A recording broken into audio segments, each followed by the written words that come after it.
Far beneath the palace of the treacherous King Minos, in the damp darkness of an inescapable labyrinth, a horrific beast stalks the endless corridors of its prison, enraged with a bloodlust so intense that its deafening roar shakes the earth. It is easy to see why the Minotaur myth has a long history of being disregarded as pure fiction. However, there's a good chance that our early ancestors created the Minotaur and other monsters and gods to rationalize the terrifying things they saw in the natural world but did not understand. And while we can't explain every aspect of their stories, some actual science may reveal itself when we dissect them for clues. So, as far as we know, there have never been human-bull hybrids. But the earliest material written about the Minotaur doesn't even mention its physical form. That's not the critical part of the story. The different tellings agree, however, that the beast lives underground. And when it bellows, it causes tremendous problems. The various myths are also specific in stating that the genius inventor Daedalus carved out the labyrinth beneath the island of Crete. Archaeological attempts to find the fabled maze have come up empty-handed, but Crete itself has yielded the most valuable clue in the form of seismic activity.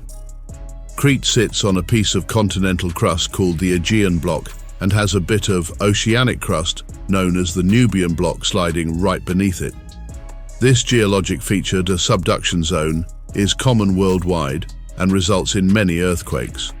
However, the situation in Crete is particularly volatile, as the Nubian block is attached to the massive, buoyant continental crust of Africa.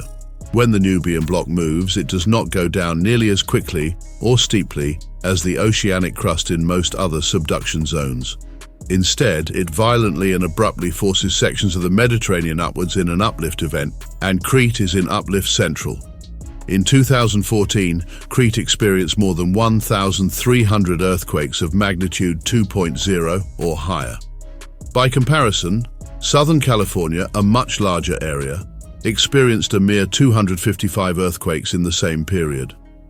Of course, we don't have detailed seismic records from the days of King Minos, but we do know from fossil records and geologic evidence that Crete has experienced serious uplift events that sometimes exceeded 30 feet in a single moment. Contrast this for a moment with the island of Hawaii, where earthquakes and volcanic activity were tightly woven into legends surrounding Pele, a fiery and fair goddess. Like the Minotaur, her myths included tales of destruction, but also contained elements of dance and creation. So why did Hawaii end up with Pele, and Crete end up with the Minotaur?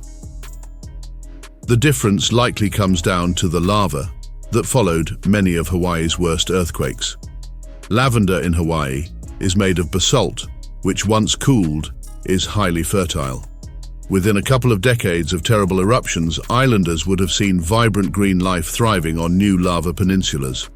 So, it makes sense that mythology captured this by portraying Pele as a creator and a destroyer.